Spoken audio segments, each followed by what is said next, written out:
صدق البرق بيطلع من الارض للسماء مش العكس. ايوه زي ما بقول لك كده. ازاي يا جدع؟ الله العظيم مالكش حق.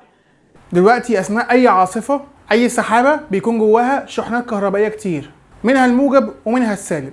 في الطبيعي بيكونوا محققين التوازن لانهم بيكونوا مع بعض، بس بسبب الهواء والرياح اللي جوه السحاب نفسه والاحتكاك بين جزيئات التلج الصغيره قوي اللي موجوده في السحاب، في تلج جوه السحاب اهو. الاحتكاك ده بقى يا سيدي بيعلي الشحنه الكهربائيه جوه السحابه نفسها، ولحد هنا الدنيا تمام. يجي الهواء ما يعجبوش الكلام، والرياح تبتدي تقسم الشحنات لموجب في ناحيه وسالب في ناحيه. عشان افهمك تعال نجيب سحابه.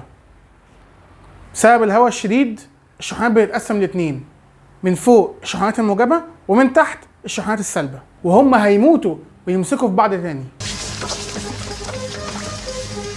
الظاهر ان احنا جينا في وقت مش مناسب. في الوقت دوت الارض تسكت؟ اكيد لا طبعا، وتبدا تتجمع الجزيئات الموجبه على الارض تحت السحابه، وتتجمع في الاغلب في الحاجات المعدن زي عمود النور او المباني، وتبدا الشحنات الموجبه تطلع حبه بحبه في الهواء حاجه بسيطه عشان تقرب للشحنات السالبه، والشحنات السالبه اللي في السحابه تعمل نفس الحوار، بتنزل حاجه بسيطه لان هنا الرياح بتبقى اضعف، حبه من هنا على حبه من هنا وهوب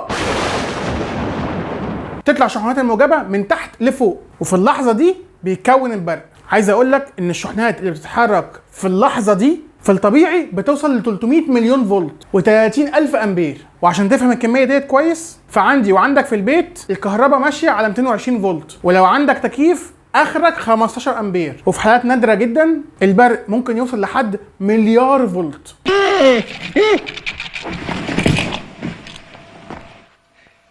صاحبك خرع. ودرجه حراره البرق في العادي ممكن توصل لحد 30 الف درجه مئويه، ودي 5 اضعاف درجه حراره سطح الشمس. اما طول البرق ممكن يوصل لحد 40 كيلو، عشان كده كلنا بنشوفه من مسافات كبيره قوي.